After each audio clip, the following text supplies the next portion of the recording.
बिस्मिल्लाहिर्रहमानिर्रहीम। अज़ीज़ तलबा व तालिबात, अस्सलामु अलैकुम वरहमतुल्लाहि वबरकातुहू। मैं हूँ डॉक्टर खालिद महमूद ताहिर और आज हम फ़र्स्ट ईयर उर्दू के नंबरों की तकसीम, पेपर पैटर्न के बारे में बात करेंगे। तो अज़ीज़ तलबा व तालिबात, अगर हम बात करें उर्दू के साल अव्वल के पेपर पैटर्न की, तो उसमें जो सबसे पहला सवाल हमारे सामने आता है वो है सवाल नंबर 1, जिसकी नौइयत ये है कि इसको हम मारूज़ी तर्ज़ का सवाल कहेंगे और ये सवाल 20 नंबरों पर मुश्तमिल होता है। MCQs 20 नंबर के आते हैं, लेकिन सवाल ये पैदा होता है कि ये 20 नंबरों के MCQs किस हिस्से से और कितने नंबरों के आते हैं। तो अज़ीज़ तलबा व तालिबात, सबसे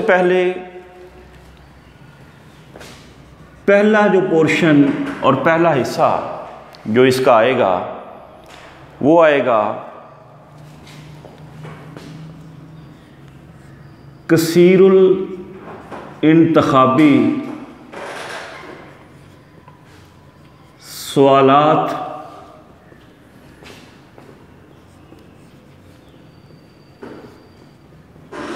हिस्सा नसर।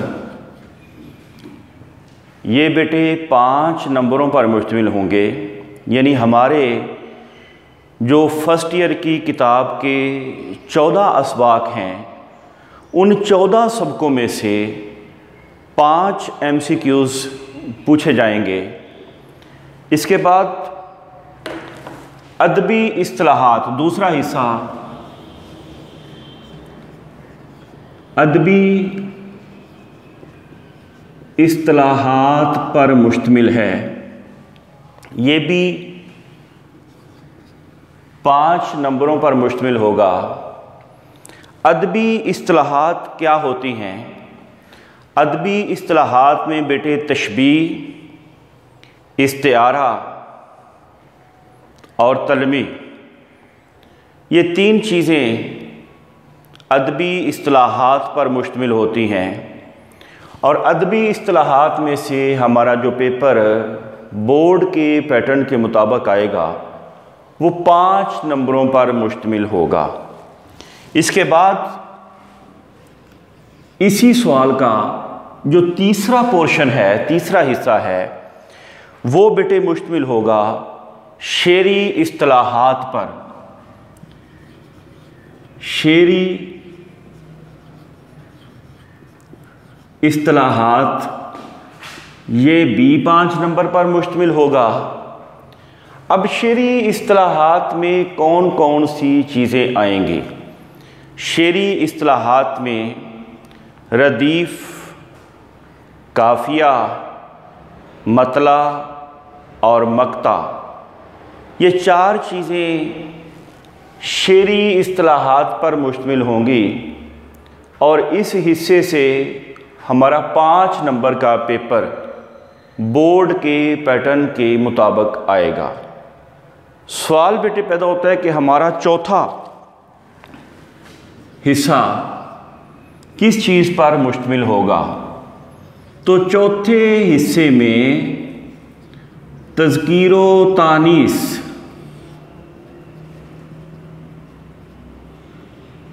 ये भी 5 नंबरों पर मुश्तमिल होगा। इस लिहाज से बेटे हमारे मारूज़ी के 20 नंबर मुकम्मल हो जाते हैं।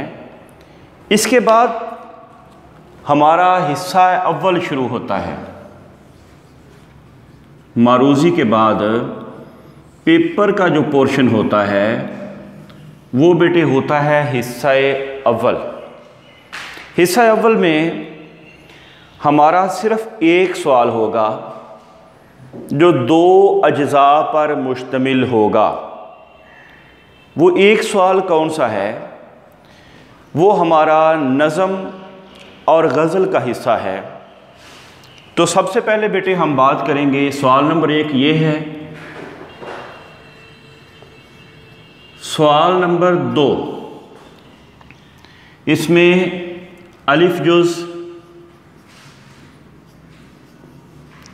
हिस्सा नज़म है जो कि 10 नंबरों पर मुश्तमिल होगा। सवाल बेटे ये पैदा होता है कि हिस्सा नज़म में से कितने अशआर आएंगे, उन अशआर के कितने नंबर होंगे और इस हिस्से के नंबरों की तकसीम क्या है। तो आइए देखते हैं। सबसे पहले 1 नंबर शायर का नाम लिखने का, दूसरा नंबर बेटे नज़म का उन्वान लिखने का, और इसके बाद 8 नंबर हमारे मुश्तमिल होते हैं 2 अशआर की तशरीह पर। याद रखिएगा कि दोनों अशआर एक ही नज़म की तशरीह में से आएंगे और जिसमें ऐसे अशार आएंगे जिसमें शायर का नाम नहीं दिया गया होगा। उसकी वजह बेटे ये है कि शायर का नाम लिखने का 1 नंबर है और 2 अशआर के 4-4 नंबर हैं। मगर यहाँ पे एक टेक्निकल चीज़ जिसमें स्टूडेंट्स गलती करते हैं वो बेटे ये है कि हमने नज़म की तशरीह इकट्ठी करनी है, अलग अलग एक शेर की अलग दूसरे की अलग नहीं करनी। ये जब हम नज़म का लेक्चर देंगे तो उसमें इसकी पूरी वजाहत दे दी जाएगी। इसके बाद बेटे सवाल नंबर सवाल नंबर 2 का हिस्सा बे, ये मेरा बेटा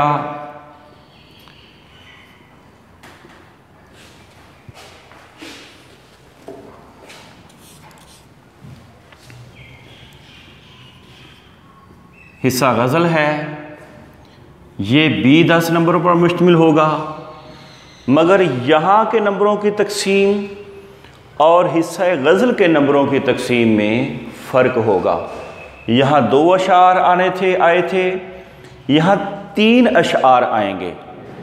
और चूँकि बेटे गज़ल का उन्वान नहीं होता, इसलिए हम शायर का नाम सिर्फ लिखेंगे जो 1 नंबर पर मुश्तमिल होगा। 3 अशार की तशरीह बेटे अलग अलग करेंगे हम, और इस तरह ये 10 नंबरों पर मुश्तमिल हिस्सा हमारा मुकम्मल हो जाएगा। ये था बेटे हमारा हिस्सा अव्वल। अब हम बात करते हैं हिस्सा दोम पे। इस पेपर का हिस्सा दोम क्या है, इस पे हम बात करते हैं। उर्दू के फर्स्ट ईयर के पेपर के हिस्सा दोम में अगर बात की जाए सवाल नंबर 2 के बाद सवाल नंबर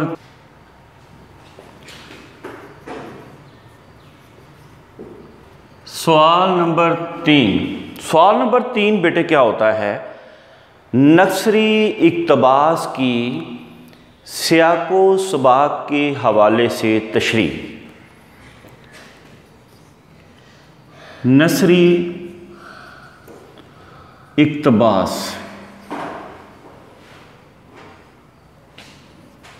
की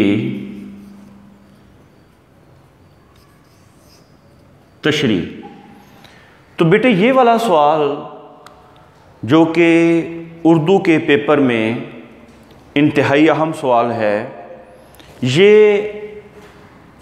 15 नंबर पर मुश्तमिल होगा।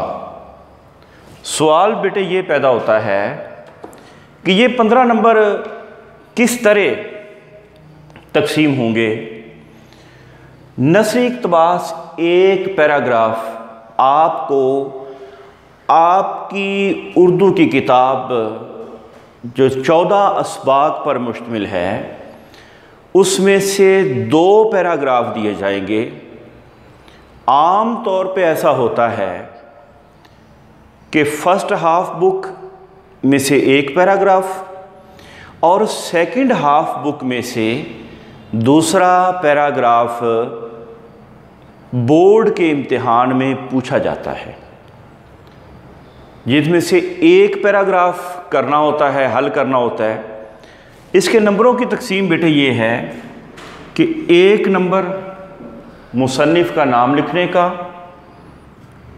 1 नंबर सबक का उन्वान लिखने का, 1 नंबर सियाको सबाक लिखने का और 10 नंबर तशरीह लिखने के। इस तरह बेटे ये हमारे 15 नंबर पूरे हो जाएंगे और इंशाअल्लाह आने वाले लेक्चर्स में हम सियाको सबाक को इस अंदाज़ के साथ बयान करेंगे कि एक सबक के लिए आपको एक ही सियाको सबाक तैयार करना पड़े, ना कि हर पैराग्राफ के लिए अलग अलग सियाको सबाक तैयार करना पड़े। तो इसके बाद बेटे आ जाता है सवाल नंबर 4।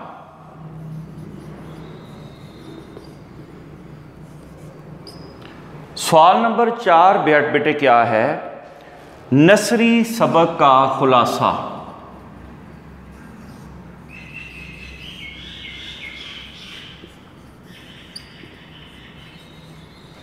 ये बेटे 10 नंबरों पर मुश्तमिल होता है। सवाल फिर वही पैदा होता है कि ये 10 नंबर किस अंदाज के साथ तकसीम होते हैं। तो बेटे आपके 14 सबकों में से 2 खुलासा जात बोर्ड के इम्तिहान के लिए आपसे पूछे जाएंगे और आम तौर पे ऐसा होता है कि फ़र्स्ट हाफ बुक में से एक खुलासा और सेकंड हाफ बुक में से दूसरा खुलासा पूछा जाता है और कहा जाता है कि दिए गए खुलासा जात में से किसी एक नसरी सबक का खुलासा तहरीर करें। तो बेटे इस 10 नंबरों में इसकी तकसीम ये होगी कि 1 नंबर मुसन्निफ़ के नाम का और इसके बाद 9 नंबर सबक के खुलासे के होंगे। इस अंदाज के साथ हमारा 10 नंबर का सवाल जो सवाल नंबर 4 है वो मुकम्मल होगा। इसकी तरतीब क्या है, इसको कैसे हल करना है, इसके हल करने का अंदाज़ क्या है, इस पे हम इंशाअल्लाह आने वाले लेक्चर्स में तफसीली बात करेंगे। तो इसके बाद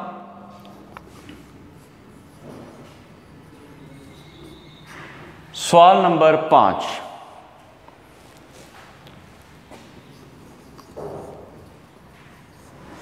नज़म का खुलासा। ये बेटे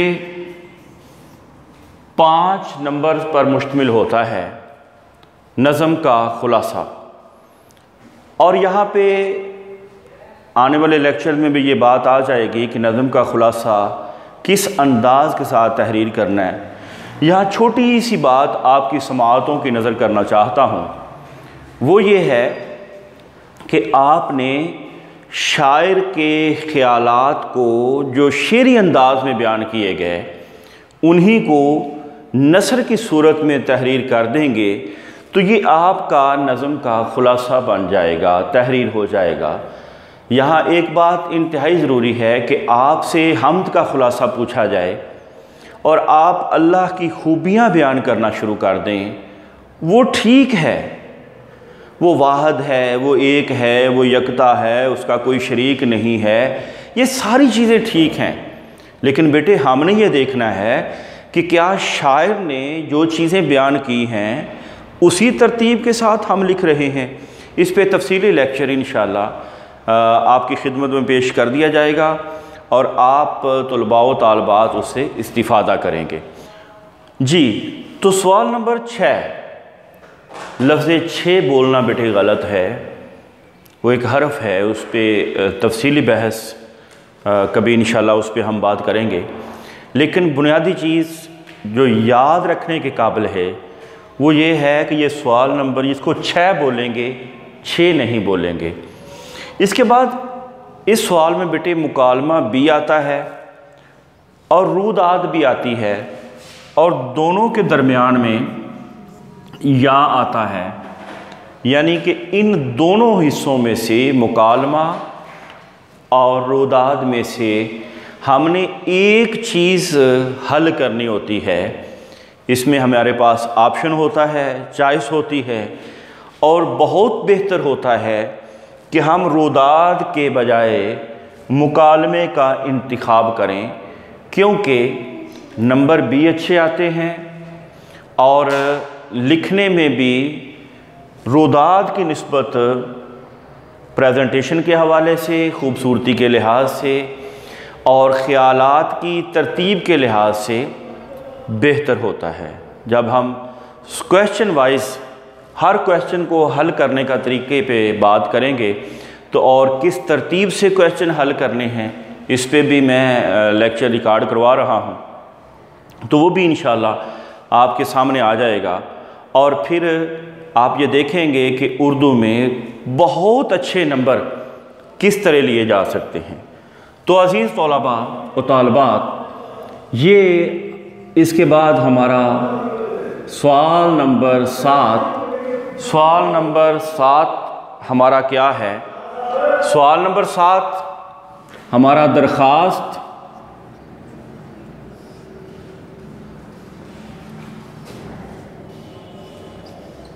रसीद पर मुश्तमिल है। सवाल नंबर 7 दरख्वास्त और रसीद पर मुश्तमिल है। लेकिन यहाँ बेटे एक बात जो इंतहाई काबिल गौर है वो ये है कि दरख्वास्त में से और रसीद में से एक हिस्सा पेपर में आएगा, या दरख्वास्त आएगी और या फिर रसीद आएगी। लेकिन 95% चांसेस ये होते हैं कि दरख्वास्त बोर्ड के पेपर में पूछी जाएगी। इसके बाद है जी हमारा साले अव्वल का आखिरी और 8वां सवाल। देखने में इंतहाई आसान, हल करने में टेक्निकलिटीज़ का ख्याल रखा जाए तो आप यहाँ पे 80 to 90% मार्क्स गेन कर सकते हैं, हासिल कर सकते हैं। तो अज़ीज़ तलबा व तालबात, सवाल नंबर 8 क्या होता है? सवाल नंबर 8 तलखीस पर मुश्तमिल होता है। तलखीस एक पैराग्राफ जो अनसीन होता है, जिसको आपने देखा भी नहीं होता, पढ़ा भी नहीं होता, वो पेपर में आ जाता है और फिर आपसे कहा जाता है कि इस पैराग्राफ की तलखीस कीजिए और मुनासिब उन्वान तहरीर कीजिए। सवाल नंबर 8 का 2 नंबर उन्वान मुंतखब करने के होते हैं और 8 नंबर तलखीस करने के होते हैं। इस तरह ये 10 नंबर पूरे हो जाते हैं। तो ये था बेटे सवाल नंबर 1 से लेकर सवाल नंबर 8 तक के उर्दू के पेपर पैटर्न का अंदाज़ के बोर्ड में ये 8 सवाल किस तरह से आएंगे, इनके नंबर कितने होंगे और इसको किस अंदाज़ के साथ हम हल करेंगे, इस पे तफसीली बात इंशाल्लाह अगले लेक्चर में आ जाएगी कि कौन सा सवाल किस नंबर पे और किस अंदाज़ के साथ हल करना है। उम्मीद है कि आप मुकम्मल तौर पे उर्दू के फ़र्स्ट ईयर के पेपर को जान चुके होंगे। अपना बहुत सारा ख्याल रखिएगा, दुआओं में याद रखिएगा। अस्सलामु अलैकुम वरहमतुल्लाहि वबरकातुहू।